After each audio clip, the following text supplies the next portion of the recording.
Shantinagar police शांतीमध्ये Pradeep ध्रुवसिंग थापा हा रेकॉर्डवरील गुन्हेगार आहे। तो याच्या आधी सुद्धा त्यावर आपण प्रतिबंधक कारवाई एमपीडी केली होती। त्यानंतर त्यावर आणखी गुन्हा दाखल केला होता। त्यामुळे नंतर रविवारी तो जेलमधून सुटला।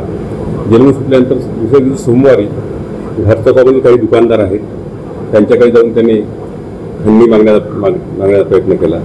तसेच त्यासोबत त्या परिसरातले इतर फटाका दुकानदार, काही मिठाई दुकानदार आहे यांच्या ठिकाणी जाऊन त्यांना सुद्धा खंडणीची मागणी करून त्यांच्या दुकानातून सुद्धा मी फटाके, मिठाई घेतली आणि एका दुकानदाराला त्यांनी 20,000 रुपये दुकान चालवायचं असेल तर मला 20,000 रुपये खंडणी द्यावी लागेल अशा स्वरूपाचा प्रकार त्यांनी केला देखील। त्या घटनेची माहिती मिळताच तुरंत आपला डीबी स्टाफ त्या ठिकाणी रवाना करून तिथला आरोपी ताब्यात घेतला। त्यानंतर आपण यामध्ये संबंधित तक्रारदार आहेत त्यांची तक्रार नोंदवून त्याच्याविरुद्ध खंडणीचा गुन्हा दाखल केला आणि त्यामध्ये त्या आरोपीला अटक करण्यात आली आहे। आरोपी सध्या आता न्यायालयीन कोठडीमध्ये बंद आहे।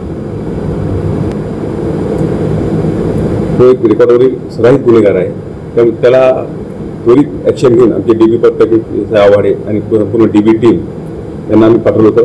त्यांनी त्याला त्वरित ताब्यात घेऊन कुठला वेळ न दवडता घटनेचं गांभीर्य समजून त्यांना ताब्यात घेतलं आणि तक्रार दाखल करून घेऊन गुन्हा नोंद केला आणि त्यावर पूर्ण कायदेशीर ते कारवाई करण्यात आली आहे। आणि ही सदरची कारवाई आम्ही माननीय पोलीस आयुक्त Shri Ravindra Kumar single sir, police उपायुक्त परिमंडळ 3 तसेच ACP लकडजन डिव्हिजन यांच्या मार्गदर्शनात पूर्ण केलेली आहे।